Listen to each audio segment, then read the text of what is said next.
Bom dia, boa tarde, boa noite.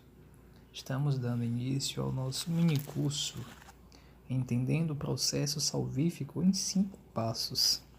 Esse mini curso ele tem o objetivo de trazer alguns esclarecimentos, trazer mais um pouco de luz acerca da salvação, acerca desse tema tão importante, tão necessário para os dias atuais. Nesse dia, vou estar fazendo uma breve introdução nessa nossa primeira aula. Vou estar fazendo uma introdução acerca desse tema.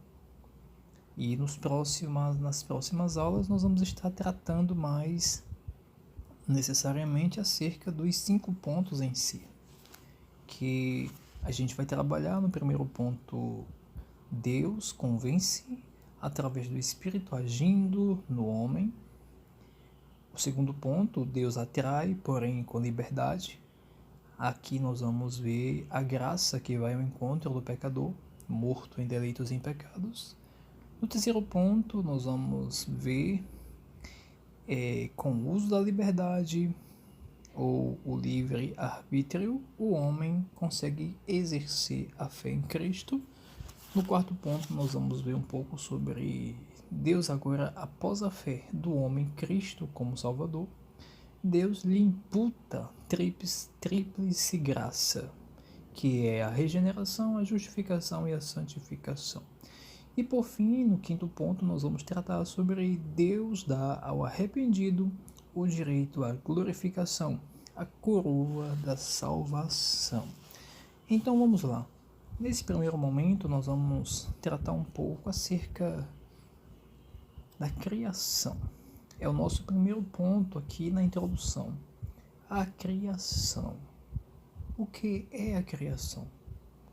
Por que houve uma criação? Qual a necessidade da criação?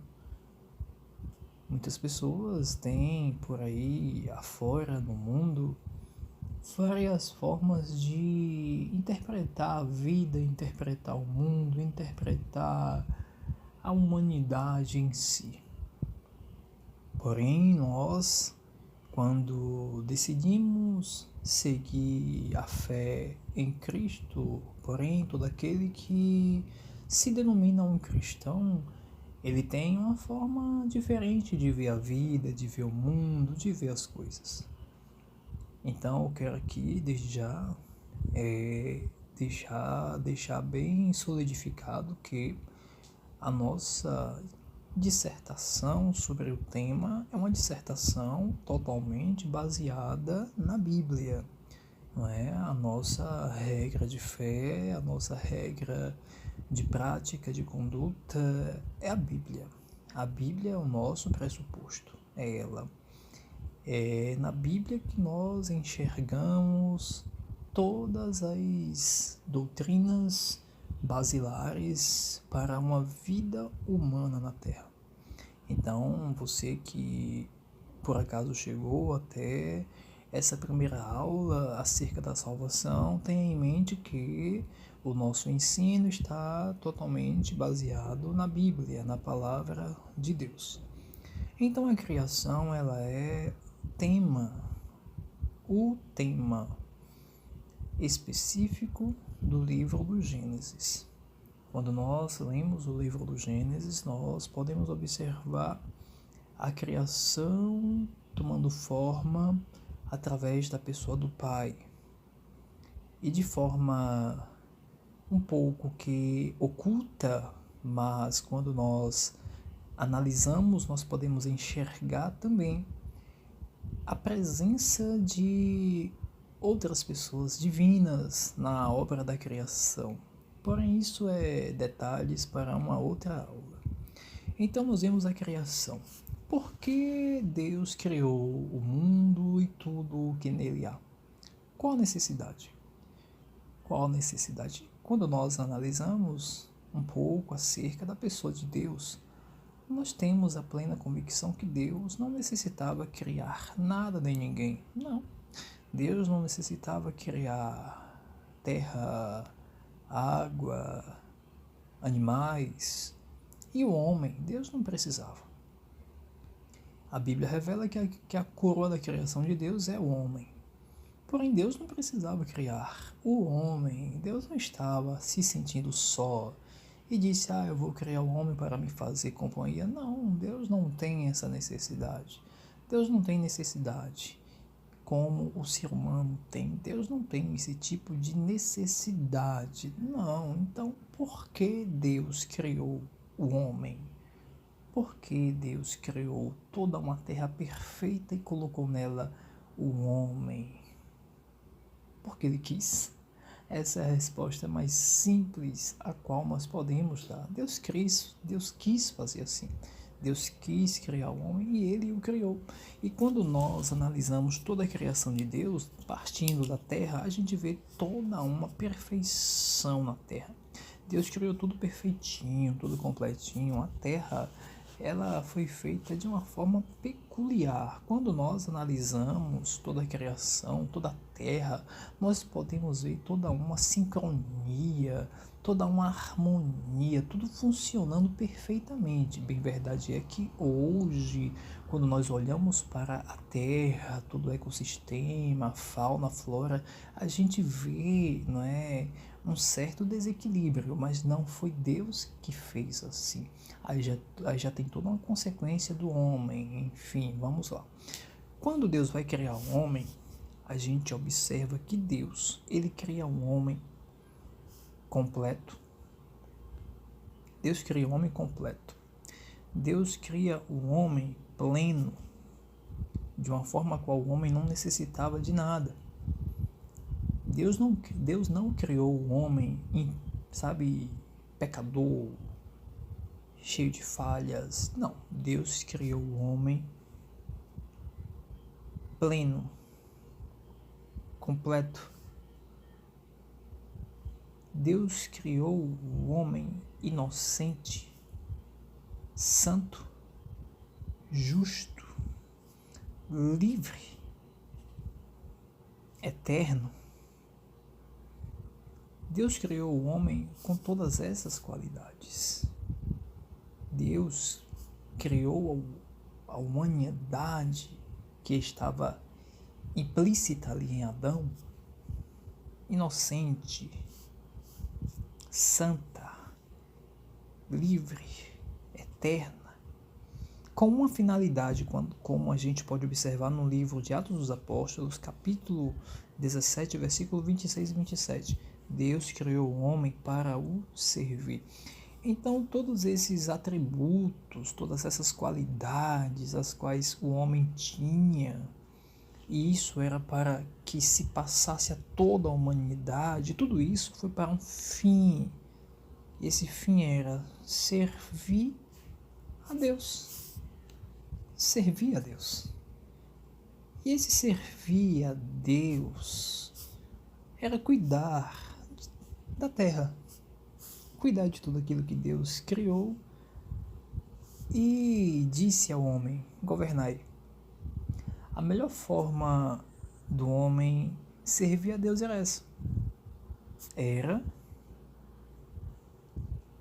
cultivar a terra, governar a terra, era ser o agente direto de Deus na terra. Deus não criou a terra e deu aos anjos para cuidarem, não. Deus deu ao homem o governo da terra, Deus deu ao homem. Porém, para que o homem pudesse realizar essa obra de governo na terra, ele tinha que permanecer da forma a qual Deus o criou. Pleno, inocente, santo, livre, eterno. Entendeu? Entendeu você que está aí do outro lado? Porém, nessa introdução a gente, após ver sobre um pouco da criação, nós temos que entender que o Gênesis não trata só da criação, mas trata também da queda. E por mais incrível que pareça, a queda acontece logo no capítulo 3 do livro do Gênesis. Rapidinho, né? Pois é. Infelizmente, o homem, ele é sempre rápido para tudo aquilo que não agrada a Deus. É rápido, é flash.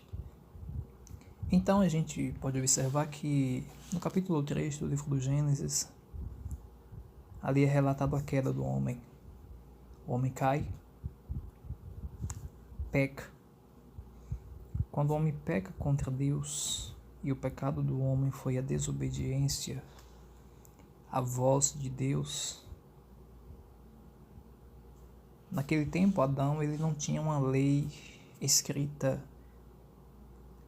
em um papel, ou em uma pedra, ou em um pergaminho, porém ele tinha a lei oral, ou seja, Deus passou de forma audível. Deus falou, Adão ouviu, e ele tinha que guardar aqueles mandamentos falados por Deus. Porém, quando Adão não guarda aqueles mandamentos, ele peca. O que é pecar? Quando nós estudamos a palavra de Deus, nós aprendemos que a palavra pecado significa errar o alvo. Errar o alvo.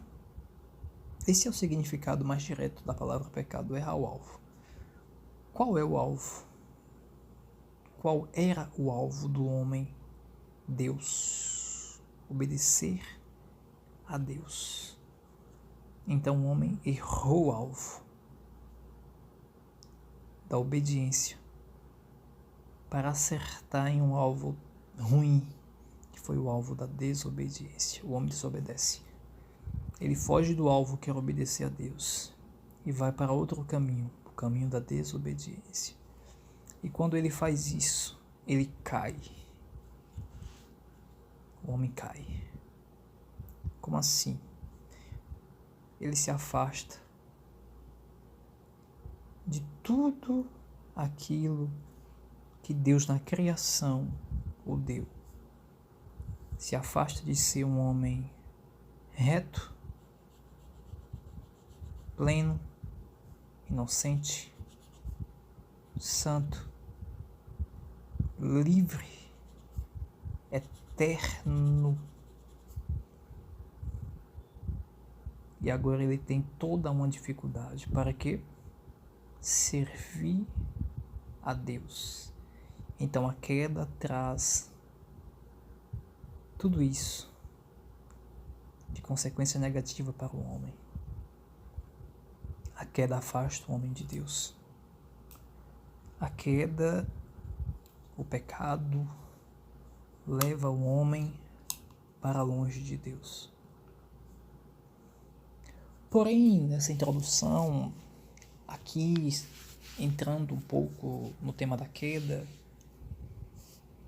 nós podemos ver que quando Deus ele desce, como ele sempre tinha o costume de descer por volta do findazinho da tarde ali, Deus ele, quando ele desce, ele chama por Adão, ele chama pelo nome. Deus chama Adão pelo nome.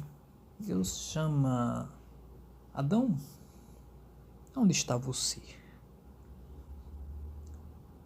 Eu fico maravilhado porque Deus ele é diferente do homem.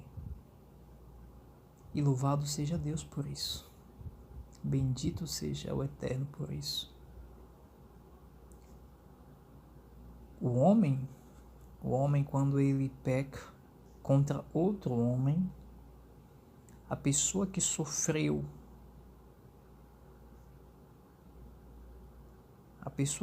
aquele ato,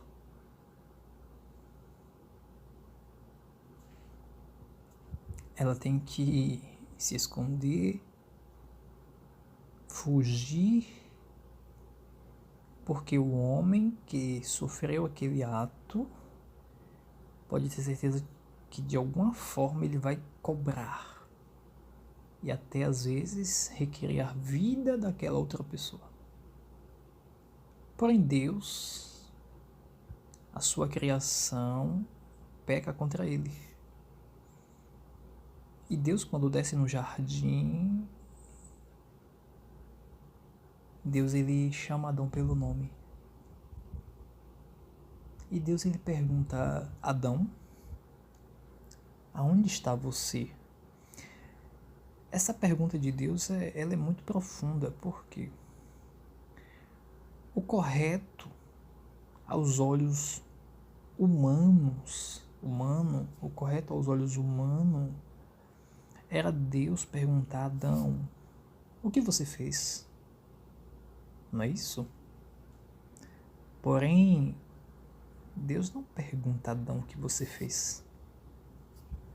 Deus pergunta a Adão: aonde está você? Ou seja, Deus estava preocupado com Adão em si, não com o ato que ele fez.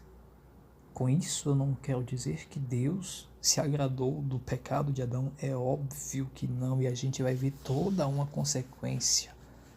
Porém, Deus ele estava triste, por quê? Porque ele sabia o que tinha acontecido ali.